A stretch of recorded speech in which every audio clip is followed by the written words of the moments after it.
Okay, something has definitely changed. I mean, the old rule book for how to succeed, whether you're trying to crush an English exam or, say, grow a YouTube channel, it's basically been torn up. We're in a whole new era now, one that has moved way beyond simple hacks and is starting to reward something completely different. And this slide, this right here is the core of the entire shift we're going to break down. The game has totally moved on from just finding some magic formula to fill in the blanks. Now, it's all about genuinely developing an adaptable, real skill. What worked just last year might actually be a liability today. Seriously. And this is the question that's frustrating so many people right now, isn't it?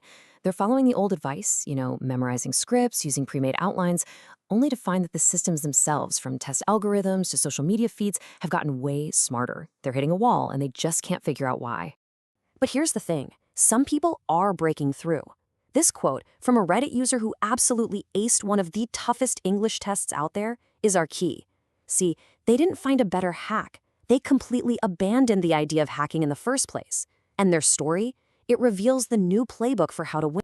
So to really understand this new solution, we first have to unpack why the old one completely broke down.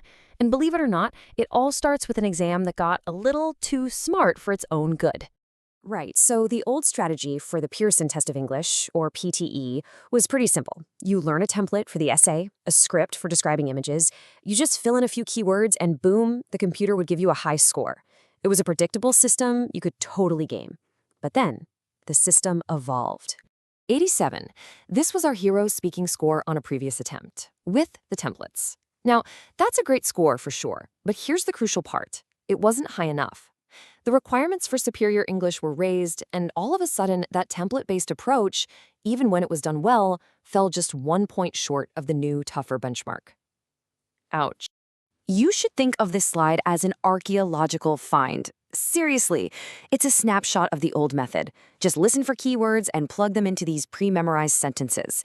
This robotic keyword stuffing approach is exactly what the new test is designed to detect and, well, penalize. So, how did the game change so dramatically, so fast? Well, it wasn't random. The company behind the test deployed a really sophisticated upgrade that was designed specifically to end the age of templates for good. And here it is, the secret weapon, the AI human model. So while the AI still handles all the technical stuff, grammar, speed, pronunciation, they brought in human experts to review the key sections. And those humans are looking for one thing. Are you actually making sense, or are you just reciting a script? This breakdown shows you exactly how it works now. The AI is handling the mechanics, but look closely at that human focus column. They're checking for relevance, logic, accuracy, all the things a generic cookie-cutter template just can't provide. The system now actually rewards real, genuine comprehension. Okay, so if rigid templates are dead, what's the new playbook? It's all about using flexible frameworks instead of fixed formulas. And what's amazing is that the strategy for acing an AI-proctored test is almost identical to the one for growing an audience on a platform like YouTube. This is the four-step framework our Reddit hero used for their essay. Now notice, it's not a script. It's a logical structure for thinking. It guides the argument but allows for total flexibility to address the actual question being asked, which is exactly what the human reviewers are looking for. And this shift, right, this move from rigid scripts to flexible structures isn't just for passing a test. The very same principles are what you need to create content that both the algorithms and, actual human audiences will absolutely love.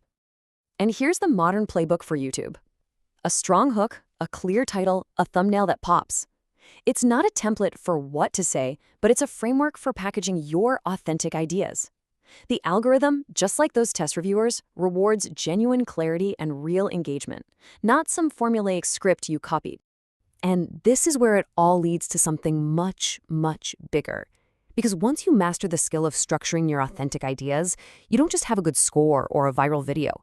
You have a potential business model.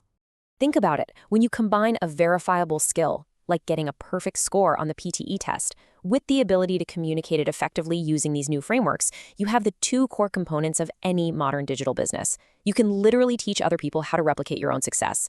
So the next logical step is to package that expertise. The modern creator economy gives you all the infrastructure you need to do this at a massive scale, letting you transform that hard-won, authentic skill into a scalable, real business. So after all of this, what's the one big idea you should walk away with? What's the ultimate takeaway from this massive shift we're seeing everywhere? This comment from another expert on that same Reddit thread just sums it up perfectly. The systems we interact with every single day are no longer rewarding the person who found the best shortcut.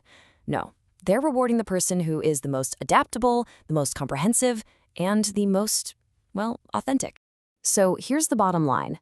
We spent a decade learning how to talk to machines, using templates and hacks and keywords. Now, those same machines are learning to spot the real thing. In a world that's going to be run by intelligent systems, the most valuable skill isn't gaming the machine anymore. It's being authentically, adaptably human.